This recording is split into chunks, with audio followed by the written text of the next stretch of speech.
নজর রাখবো পরবর্তী সংবাদে। ত্রিপুরা সরকারি তপশিলি জাতি কল্যাণ দপ্তরের উদ্যোগে অদ্বৈত মল্ল বর্মনের 110তম জন্মজয়ন্তী উদযাপন করা হচ্ছে আগামী মাসে 1 জানুয়ারি, যেখানে নলছর দশমী ঘাটে অনুষ্ঠিত হবে বিশেষ অনুষ্ঠান। তার আগে আজকের সাংবাদিক বৈঠক বা পর্যালোচনা বৈঠক অনুষ্ঠিত হলো দীপক মজুমদারের উপস্থিতিতে এবং ছিলেন মন্ত্রী সুধাংশু দাস। কি বক্তব্য উঠে এসেছে মন্ত্রী সুধাংশু দাসের পর্যালোচনা বৈঠক থেকে, শুনুন। শ্রী অদ্বৈত মল্ল বর্মনের জন্মজয়ন্তী উদযাপন করতে যাচ্ছি আমরা।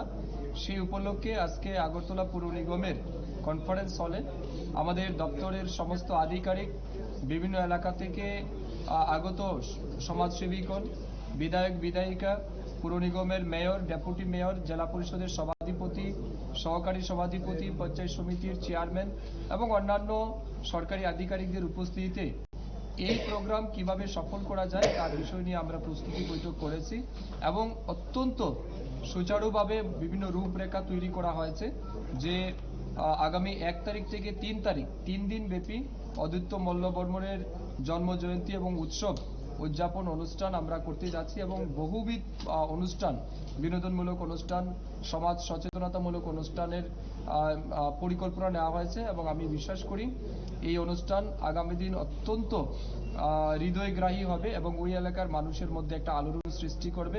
পাশাপাশি অদ্বৈত মল্ল মন্ত্রী সুধাংশু দাসের বক্তব্য আপনারা শুনলেন। অদ্বৈত মল্ল বর্মনের 110তম জন্মজয়ন্তী উপলক্ষে নলছড়ে বিশেষ আয়োজন রয়েছে। তার আগে আজকে বিশেষ বৈঠক, আগামী দিনের কর্মসূচি সম্পর্কে রূপরেখা তৈরি। ছোট্ট একটা বিরতির পর ফিরছি, সঙ্গে থাকুন।